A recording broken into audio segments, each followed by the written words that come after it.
Qobuz. He has held the same position previously at Tidal. So he's worked with Peachtree, Audio Quest. Who am I forgetting? Oh gosh, you don't want to go through that whole list. It's a long. I can't hold a job. That's the problem. Yeah, no, that's totally not it. So without further ado, we have David Solomon. Thanks, Ryan. I appreciate it. Thanks very much. Hi, everybody. How are you? Glad to be here. I'm just kind of glad to be at any of the shows. It's like, oh, thank God these things are kind of starting back. So welcome back to Earth. Nice to have you all here. Ryan, as Ryan said, I'm David Solomon. I am the VP of Biz Dev in the United States, as well as my favorite title, which is Chief High-Res Music Evangelist, which I get to go all over the country and talk about this stuff. It's been a really, really cool experience. The whole streaming thing has been a huge experience for me. I opened up a whole company around streaming before streaming was a thing, because we had seen that streaming was going to end up being just absolutely huge. Well, I made this call back in 2004 and opened up a company called Peachtree Audio that had nothing but digital inputs and one analog input as opposed to everything being analog, because at that point in time, there weren't really any more analog sources than there are today. Well, there was maybe one more. Some people were using like a tuner every now and then, right? But there was a turntable, and then there was digital.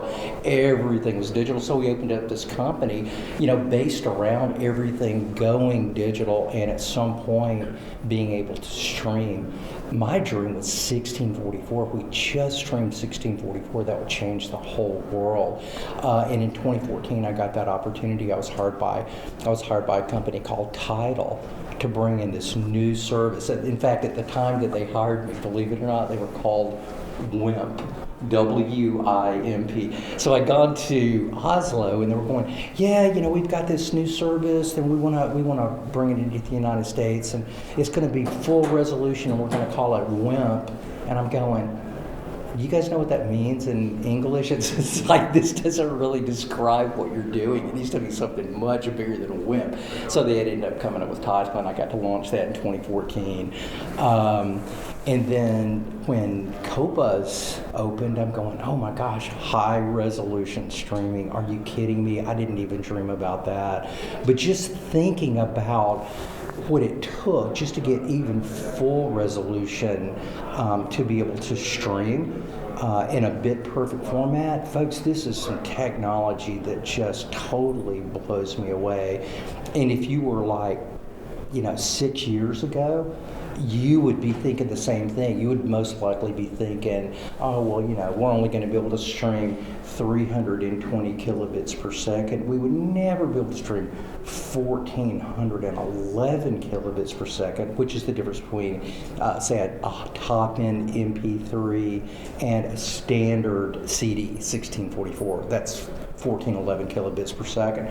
So I really was thinking that's going to be just good enough. But then when Qobuz came out, and we're streaming now over 9,520 kilobits per second, the world has taken an absolute wonderful turn.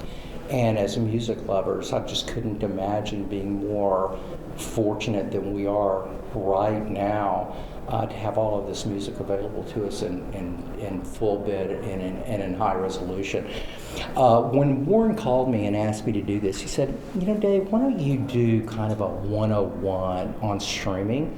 So that's what I'm going to do, and I want you to know I'm here for you more than I am for me.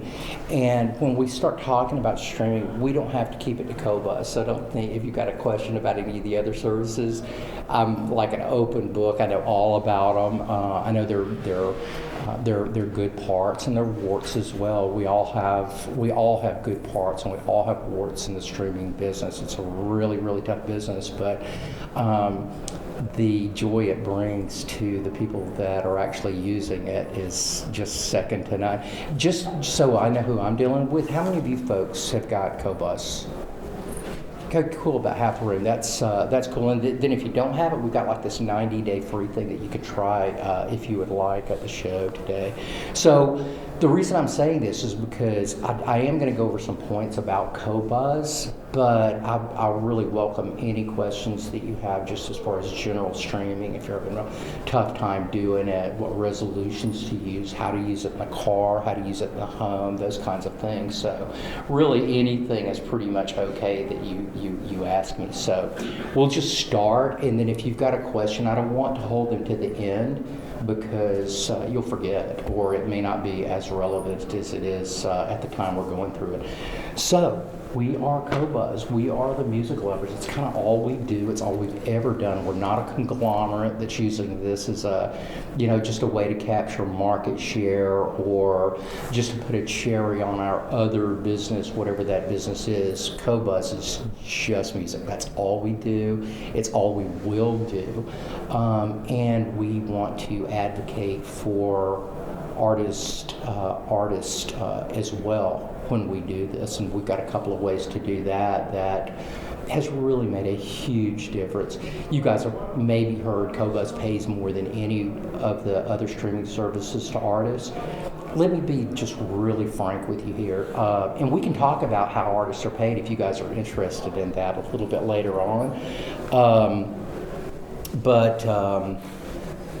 Let's see, where was I going with that? Oh yeah, we've got a download store, and so really we pay so much more. We pay at scale when people do downloads, and even if we do pay more, say per stream, if you've seen the streaming numbers, I mean, even if we quadruple our number, or if Apple or Amazon or whatnot quadruple the number, it's still a tiny number. It's just not a big number. And just so you folks know, streaming companies don't write checks to artists.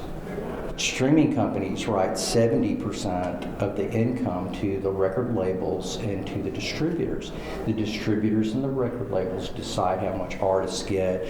So this whole thing, it's kind of a popular thing, like all over the internet. Oh, streaming services rip off artists. It's really not true. We pay almost everything that we get and a lump sum to the labels, and they're responsible for paying the artist. This is why labels, and you can look this up, it's real easy to Google, labels are making sometimes up to $10 million per hour on streaming. What they do with that money after that is we have zero control of. They can keep most of it, or they can give it to their artists, or they can do just like labels have always done.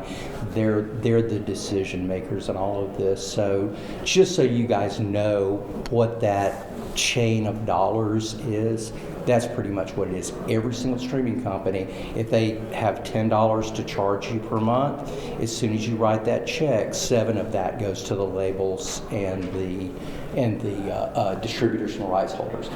That's a big chunk of change. Any business people in here?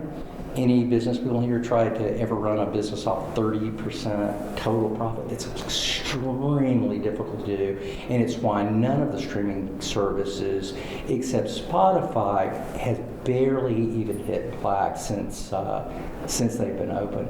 But it is it's a business of. It's a business of love. We love music. We want to produce we want to have our audience have the availability of anything that they want to listen to in the very highest quality that it's delivered to us in. And by the way, everything that's delivered to us is through the studios. There's never any such thing as upsampling or trying to make something that it's not. So if we get a 1644 recording from the studios, it is a 1644 recording on Qobuz. If they give us a 1644 and a 24-192, we'll typically always have both of those selections available. And some of them are better and some of them are not. And if you've listened to any of the high-res stuff, some of you have realized that, oh, well, this one was done from a marketing standpoint of view as opposed to, oh my God, this sounds so much better. So you got to kind of look and figure that out for yourself. Yes, sir. If a label delivers to you what they call a high-res file, and it certainly has the resolution, how do you know that wasn't upsampled by? They don't really have a motivation to do that. There's no motivation for a label to do that. I mean, there might have been something that got through, but if they want motivation for you to buy a new album, I don't know, Pink Floyd, The Wall. The labels these days, they'll go back to the original master tape, and they'll record that, and instead of limiting it to 1644, they'll let it go wide open. And then they'll just give us the whole thing. Because most all of the studios have got their, and they have forever, they've got their collection that was all put out on, millions and millions of CDs throughout the years. Those are all stored in whatever format they're using in high resolution. Almost every single one of them have got a high resolution copy. Well, because of the size of the CD, they could only get so much information on there, and that's the only reason that 1644 was chosen. But you can't really get anything more than 1644 on there. So if there's a 2496 or even a 2444-1 selection, you can't get that on CD. You have to go to another format, whether it be something like SACD or now streaming, which is quite cool. So we are the music lovers. Let's see. Oh, let me get this back up. Sorry about that, guys. This was the way it was supposed to start. Apologize. We're happy to be at Canjam. These guys have done such a great job throughout the years, and we're happy to be an official sponsor of Canjam. So we've got now this is actually dated, this is like a month old, and it's already old. I should have changed this last night when I saw it, but there's now 80 million. So if you've been keeping up with the availability of music, when Qobuz first started, when I first started with Qobuz, we had this was in 2018. We launched with 30 million songs. There's holes all in this catalog. I'm talking about big holes like Ricky Lee Jones wasn't there. Lyle Lovett wasn't there. I mean, there was just big chunks of very important music that were missing. Then, a few months later, it was 40 million. Then a year later, it was 50, then 70.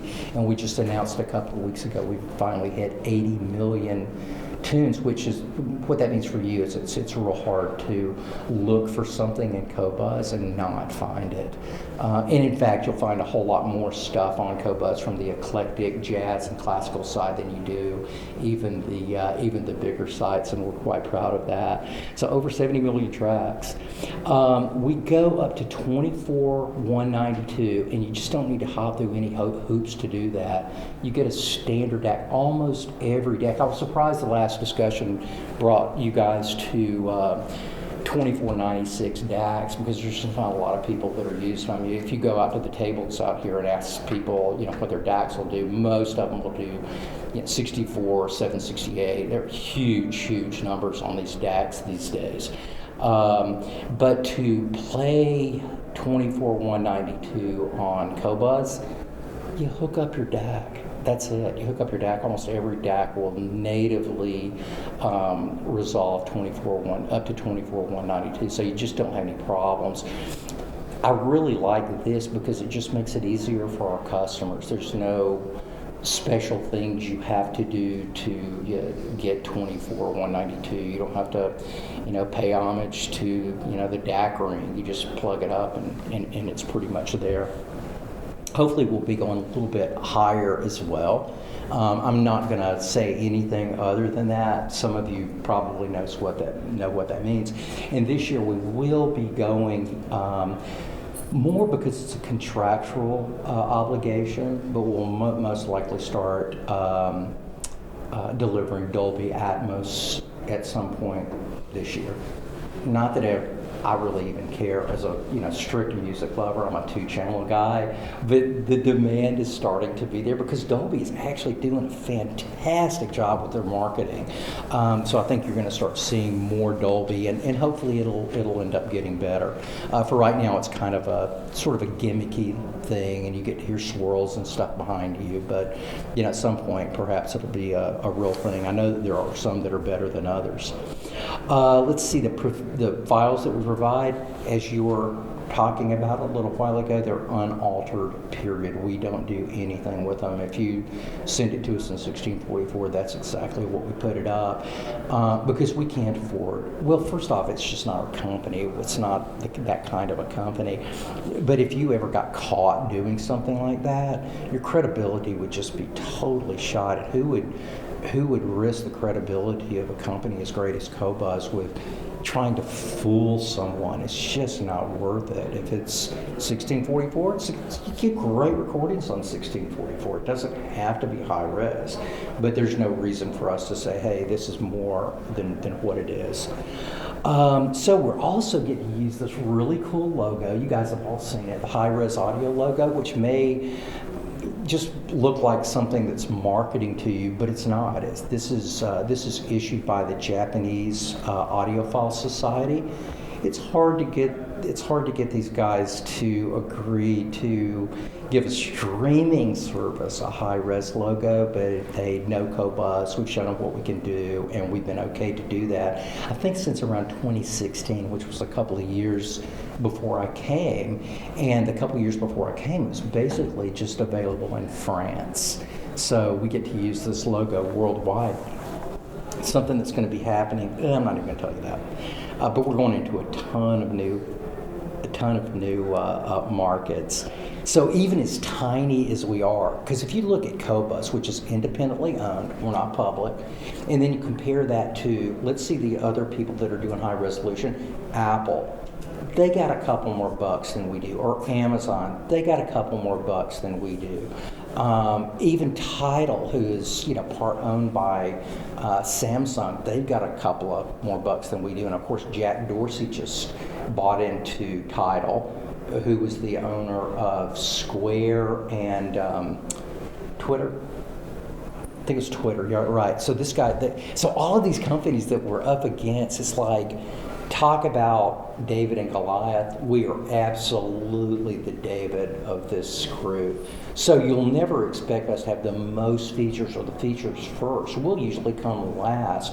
But the one thing that means the most to us is sound quality. It's got to have that going into it, or nothing really else matters.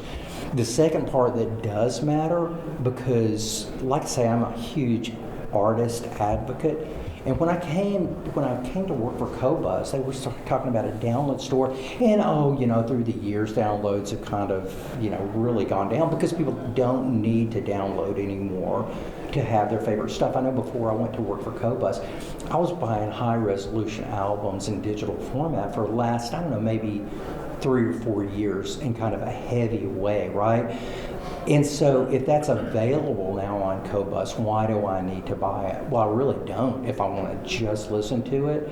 But I run a show on Thursdays called Qobuz Live, and I also do these kinds of talks all over the world, really, not the last couple of years. But I've been advocating buying downloads. If you find the new Tears for Fears album just came out yesterday, brand new. If you haven't heard it, oh my God, it's incredible. But it's like that's one of those bands that I really love, and I want to support those bands. So I go straight to Qobuz and I buy it. I don't have to buy it, but this is my way of saying thank you. And it's a great way to say thank you, because right now the artists are super, super confused about how they're going to make money. If you were in the 80s and read one of my favorite management books called Who Moved My Cheese? These guys have had their cheese like severely moved and hidden and buried. So I think while I'm in this position, if I can advocate one person buying a download because it helps the artist, then I think I've done my job. Well, our download sales have gone nuts.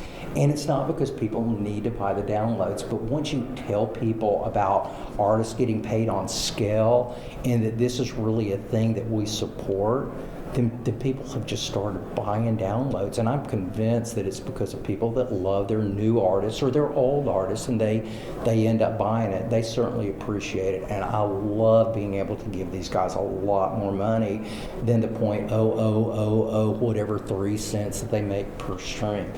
Because like I say, they do get paid on scale. So that is a huge source of pride for me with Qobuz, and that is one of the big things that sets us apart from the other folks. You know, there's a few other folks that do podcasts. The podcast can get you in trouble. Podcasts can be political. We go, we don't want to do political. Just let's do every single thing that we do. Let's just make it all about music. So this is our download store, and you don't even have to be a member of Qobuz or subscribe to Qobuz. Anyone can go there and buy albums. A good bit cheaper than you can buy them pretty much anywhere else, because we've got our own subsidy as well.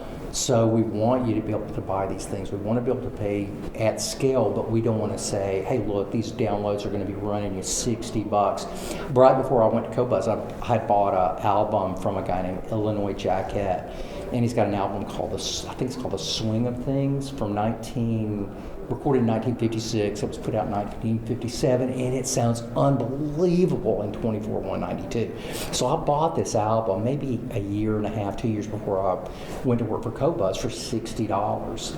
Well, it is on Qobuz, and if you wanted to buy that album right now, the same one that I bought, I'm pretty sure it's like $20 for the full 24/192 download, which is just a great price. So if you are ever in the market for downloads, although we don't advertise it as much, go to Qobuz and grab a download. They're very inexpensive.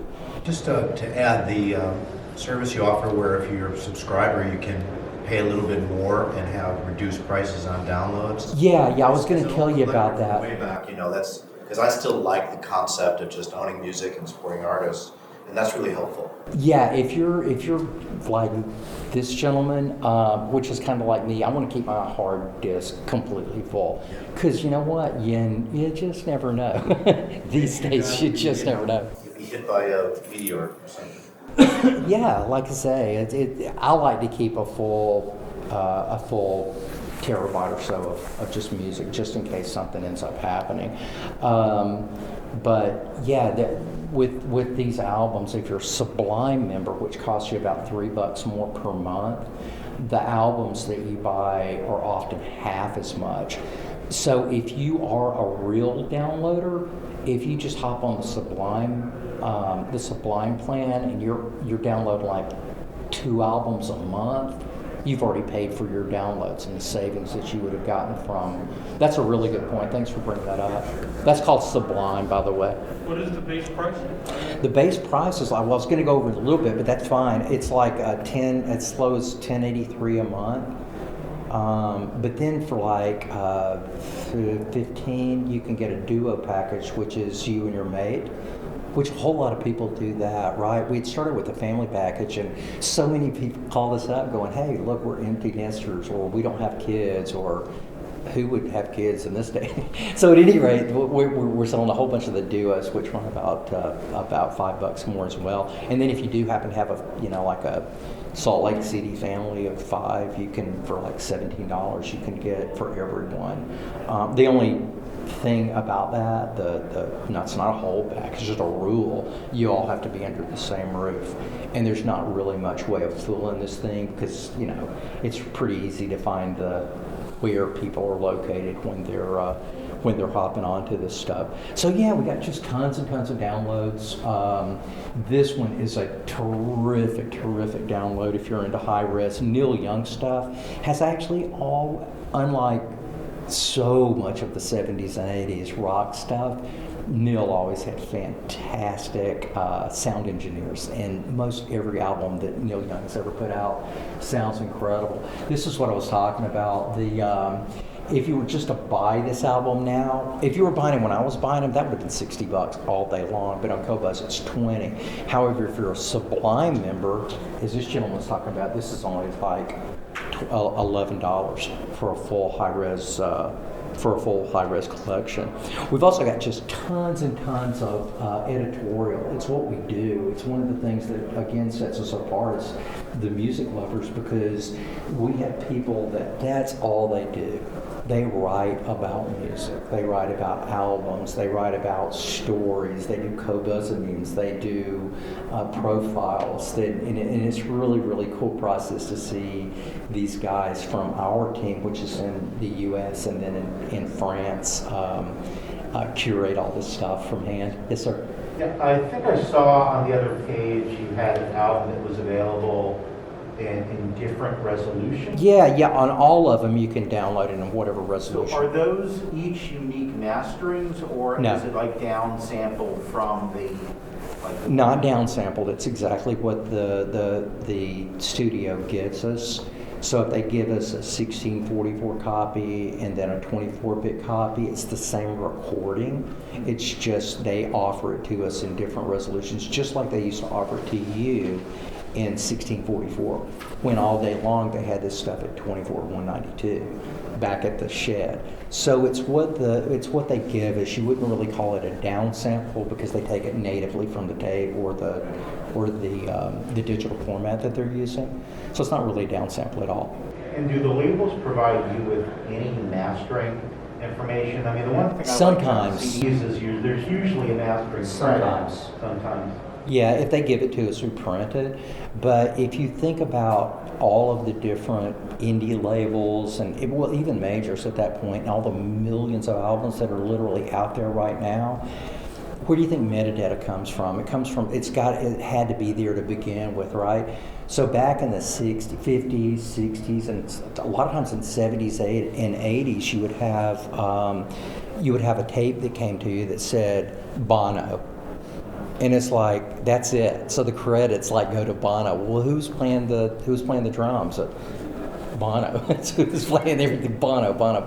It just is like one word. I can't stand it when that happens, but you know exactly how it happens when you get information like that. The people that were responsible to put the information down, that were going, are you kidding me? I'm the recording engineer. I don't do that. That's beneath me. Or they were super OCD and they wrote every single detail down, and we'll end up getting that. On a lot of these albums, though, that don't have information, our crew will go back and they'll study it, they'll research it, and they'll write something on there. And these things can be super interesting because they are doing it from a pure music perspective. Yes, sir.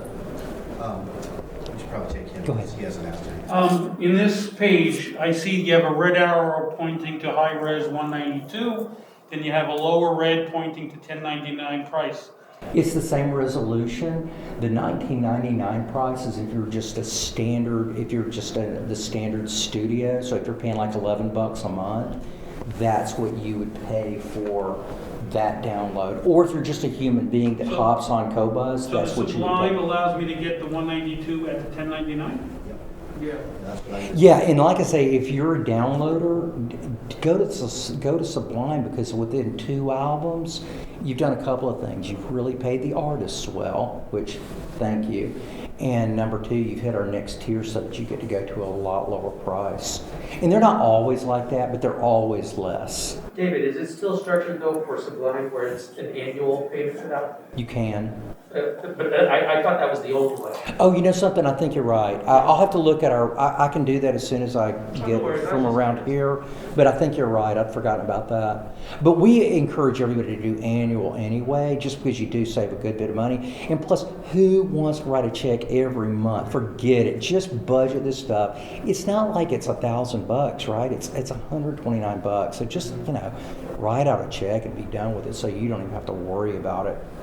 Just as this gentleman was talking about metadata, as a classical music lover, I've noticed that a lot of albums, if they have, 6 Mozart piano sonatas on them, it won't tell you which sonata in your track list. It'll just say Adagio, Allegro, Presto, and that's actually really frustrating because you have to find. I don't know. Does that come from the label like that, or is that something you guys could? It's a couple. There's a couple of issues here. First off, when streaming services first started, they're going, okay, well, we need this information, and then we can start streaming. So it's really not. It was sort of short-sightedness on everyone's part collectively. So we've only got so many lines that we can do right now. Well, if you think about classical, you can have like 15, 20 lines of really super relevant information. But just like the indie labels, all the classical guys do it the way they want to do it anyway. So you end up sometimes with this just plethora of wonderful, rich metadata. And sometimes it's like, Well, but respectfully, this is different. This is just the track name. Yeah. And instead of saying piano sonata number 3, adagio, it just says adagio. And then, 4 entries down, it says it again for piano sonata number 4, and you can't distinguish. And it's all there. I mean, Yeah, it's it's not all like, there, it's yeah. not a secret. Yeah, so that something like that would probably be more on us. Okay. That we didn't relegate more lines of information to just our in general. When you start thinking of, these are the basic things you need, that's the way you program things out, and it turned out that way. However, our guys right now are on a huge mission to not only to clean up metadata, but to put metadata where it belongs. And pictures, we've had a fairly rough time with that for since we started. Because, like I say, if you look at the engineering team that we have as compared to something like Amazon could afford, sometimes it'll take us 6 months to do something that Amazon can do within 2 weeks because they've got 700 engineers and. Maybe they'll listen to their lead evangelist, adding a complete title name.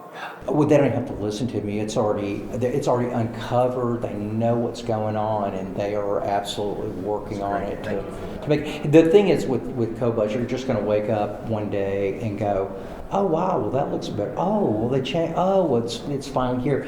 I'm seeing things like that on a monthly basis, and these days it seems like it's picking up. The improvements that they're making are really, really far-fetched. Like, we just started working on a connect feature, and I'm hoping this is going to be done by the end of the year. But this is a huge, huge feature. You guys know about that, where you can pick up your phone and you can stream to whatever system that you've got, but instead of having to use a streamer's GUI, graphic user interface, now you just use the graphic user interface on Qobuz, which is awesome. I would love to have that UI just to be able to use all the time, because if you end up looking at a standard UI, and this is not saying anything against streamers, but most streamers have just got terrible UIs. I mean, they're not terrible, they're just boring.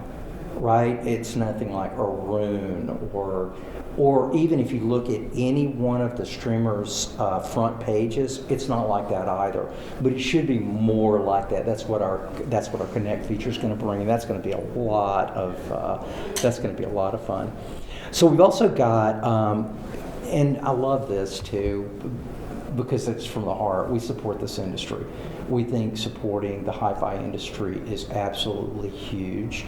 And we think the hi-fi industry needs us to support it, to support the industry, just like we think we need the industry to support us. So we've got a whole section of Qobuz that's under our playlists and under hi-fi manufacturers that you could kind of buzz through about 100 really, really cool playlists from the manufacturers. And they use these playlists to actually, or a whole lot of them do, they actually use these playlists to help voice their product, which is way cool that you can listen to the exact stuff that these guys were listening to when they made the product. You get a really good idea of what the designers are going for when they do something like this. But look, here's the way I feel about this whole thing. If the high-end audio industry is doing well, Qobuz will naturally do well. You guys need you need a great source, especially with some of the stuff you guys are listening to these days,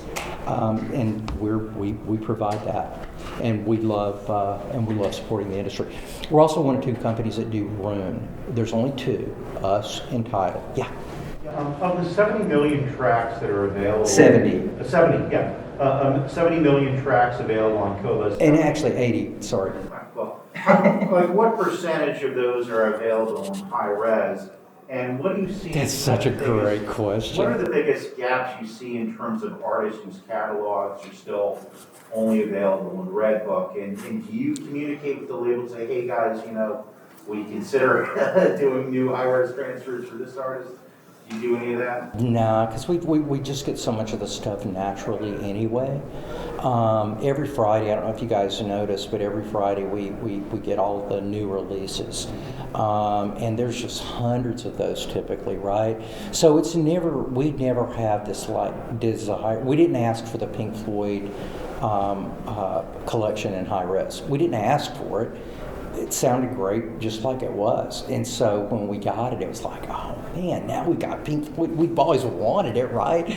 But we're not going to go to the labels and go, hey man, can you give me the Pink Floyd in high res? Because if we could do that, I got a list, right? But now here's the cool thing. I would say it's not a huge percentage that's super high res, like in 2496, 24192. So, but even if it's not huge percentage-wise, the numbers are absolutely just outrageous how much high res we've got. I'll give you an example. If you got 80 million tunes, and let's say, and it's more than this, but let's just say 10% of those are in high res. Okay, you guys can do math. How many high res tunes? It's got an 8 in it, so. That's what I get. I get 8 million tunes. Let me tell you how many songs that have ever been searched on the internet, period, ever. Anybody want, and this is a number of songs, anybody want to just venture a guess of how many songs that have ever even been searched? 10 million, 20 million, 100,000? 100 million. How many? 100 million. 100 million. That's interesting. That means people are like seeking out like the obscure like Scottish nose whistle band, right? It's like, no, that's way high and that's a little low. Anybody want to? Under a million tunes is all anybody's ever searched. I mean, I'm talking about ever searched is under a million. We've got about, let's just say it's over 8. Now, let's think about what's been delivered in high res. They don't go back to the Scottish nose whistle band, right? They go to Pink Floyd. They go to Lyle Lovett. They go to Diana Krall. They go to the people that listen to music. They go to, if something's got like one search and 80 gabillion searches, it's probably not going to make it to the high res. Only the really popular stuff. So that's the older stuff. Now here's the cool stuff about the new recordings, which if you've paid attention in the last 5 years, we have got the best recordings by far than we have ever had. You can't even disagree with that. Just technology has taken us to that level. So you have people like this young lady, Billie Eilish, recording an album in her bedroom that I wish they could have recorded Led Zeppelin like this. Right? I mean, it's so much better than anything that you could have got in the 70s, 80s, 90s, just in a bedroom. So recordings, because they are high resolution now, these recording engineers have got so much more headroom that they can use, that they are actually making great recordings. Some of you guys are my age or maybe a little bit younger, but you remember when you used to try to find recordings with bass in them? It was nearly impossible. Every now and then you've got, there's a Bella Fleck tune, it's got tons of bass, but it was absolutely the exception, not the rule. Bass is hard to record. Bass is hard to play back, but now if you listen, the pendulum has swung maybe a little too far, and you're getting these tracks that you're going, oh my God, it's the brown note. I didn't know that thing existed. But there is so much bass in recordings these days. But that's going to even out. That's going to even out to the right amount of bass. So just recordings are just so much better these days because of the technology that's involved in the actual recording. And might sound callous, but it's not for you. You're just the end of the chain. You know who high-res recording is for? It's for our worker bees. It's for our engineers. It's for our recording engineers. For our mastering engineers. And then we, as audiophiles or music lovers, we're just at the end of that line, and we just get to benefit from this technology now. And I'm so glad. I just wish it would have happened about 40 years earlier, so that all of the cool recordings that we had in the 70s and 80s. It was like that, but it is what it is. So the point that I'm making is about 80% of the new stuff that we're getting these days is all in high res. And I've heard this numbers. There's a reviewer out there that goes, only about 10% of the high res is really high res, or about 10% of the service is high res. And do you have any idea how many songs that is? I mean, it's just, if you started today Well, not you guys, because you're already kind of old. If my kids started that day listening to all the high res we had, they'd be dead before they finished. I mean, it's that much music. So, it's like while it may be only a smaller percentage, at least everything is at 1644, and that's your starting point. It's not like an MP3 starting point. So it's either 1644 or higher. Yeah. A huge Qobuz fan. Once you guys went to Room, that did it for me. But I always think it's interesting if a good company can say, hey, here are the things that we're working on to improve. Any insight on that in terms of what you'd like to see improvement on? Well, yeah, because it's been improving the whole time, and it'll continue to improve. I want to see the mobile app improve.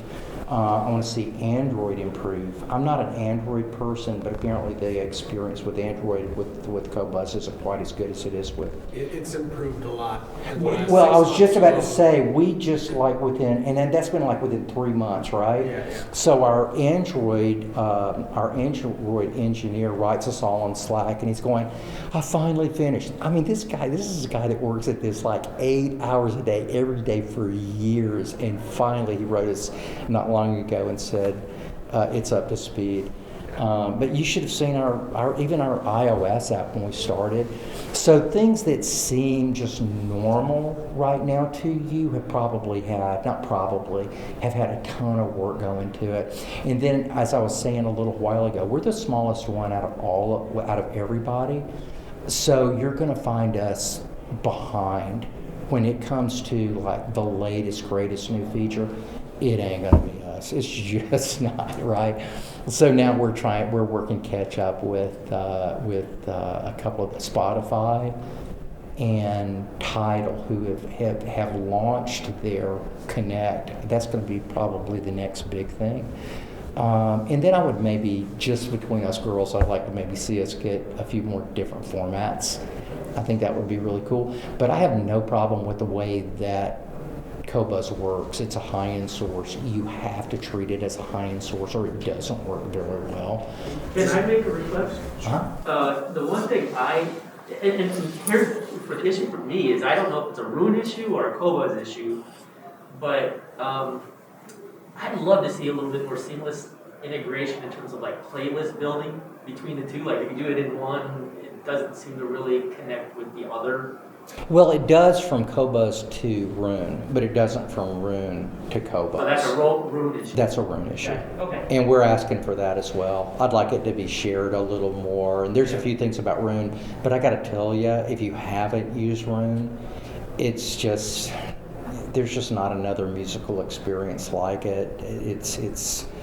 I could not imagine not using Roon at this point.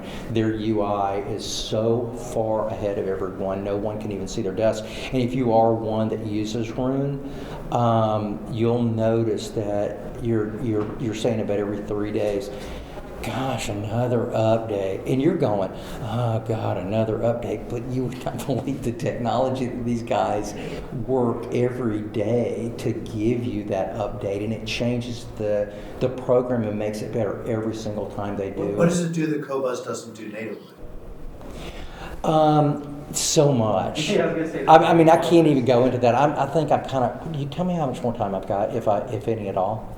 3 minutes. 3 minutes. Is You that have from? till Tuesday. But we can go over a little bit. A little bit? because we Okay. did start You about did 10 mention minutes other late. formats, though. Is DSD out of the question for streaming? Is it I just too hope big? not. I hope not. It's really not relevant. It's not really relevant from a numbers standpoint, but there's some DSD recordings out there that I've just asked. Well, some of them are native now. Right, yeah, Cookie Marenko at Blue Coast is doing a lot of that, Is your and downloads she's one of my story favorite able to engineers. have them? Say again? Even on your download store, I don't think they're. No, we don't support it at this point. Okay. And David, I apologize, 30-second answer No, on no, this no, one. no. I'm just curious because I know you have the type of connections where you might have some insight on it. Room, because I use Qobuz mobilely, Room at home. Any word on if that, to your point, if they're ever going to be moving to mobile or they seem to talk about. See, you and I are the same. We want this. I want it in mobile as well. Yeah. But it's not nearly as relevant in mobile because you do at least have the Qobuz app, and you're only dealing with one zone. Yeah. So we just made radio a thing about 6 months ago. So radio is going to be that's the thing right now that AI is kind of trying to take over. So you'll listen to the radio to begin with, and it'll do an okay job with you. In 6 months, it'll do a great job with you. Got it. Yeah, it's just going to learn you. Was that okay? Yeah. Okay. Let's see. I just wanted to show you this. This is my system at home. This is my desktop system. I think it might be the best desktop system in the world. I've Right, never he's seen. flexing a little bit with that bar talk there. Yeah. So here's what I've got going on. I've got the DCS bar talk. That's being fed USB through my computer. I've got the Martin Logan 11As, which I got to tell you, dude, this is just so incredible because right below that, there's 4 8-inch woofers with 400 watts of power per channel on those.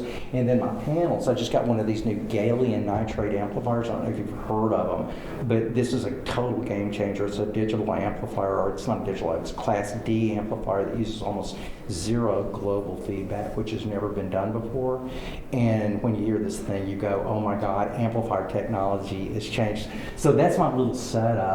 And this is what I listen to the difference of things. And if there's a gnat in the studio, I know what microphone it's next to. This system is so incredibly resolving, but it's just so much fun. And I think if you've got a desktop, go for it. Go hard for a big setup. You'll never go back if you. What were your speakers again? Are those like Magni?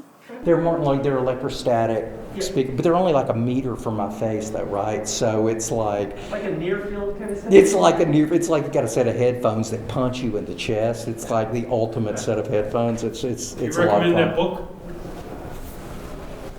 Get Better Sound, I do, because the guy is just an awesome guy that wrote it, and he's got some fantastic information in there.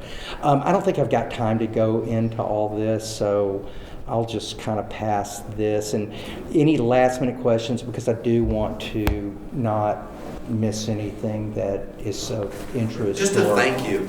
Oh, I use thank this you. kind of boutique program called HQ Player. I've got it. And you guys now, and I was kind of intimidated by streaming, and what made me get Qobuz is I can just access Qobuz directly through HQ Player.